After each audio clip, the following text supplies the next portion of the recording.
Hai, dai drum. 20. Nu scăpați de mine!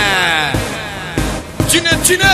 Mr. Juve, Juve, Mr. Juve, Juve. Vă prezint albumul tale lui Juvel. Să începem. Cui nu-i place să n-asculte și cui nu-i face plăcere e rugat să iasă afară. Deci fără scandal și fără figuri de dorobanți, pentru că aici e vorba de distracție, amuzament și voie bună.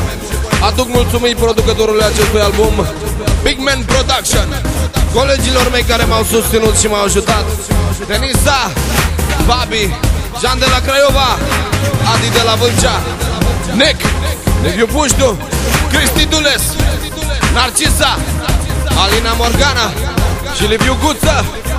Și nu în ultimul rând vă mulțumesc vouă.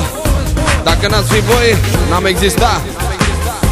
Cei care sunt interesați ca eu să fiu prezent pentru a presta muzica mea la diferite spectacole, petreceri private și discoteci, mă pot contacta la numărul de telefon 0761 155 461, unde vă va răspunde impresarul meu.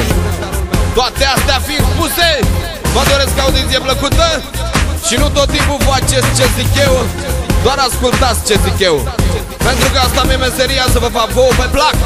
Acest album este dedicat vouă, pentru toți fanii mei, să știe, la valoare, tată!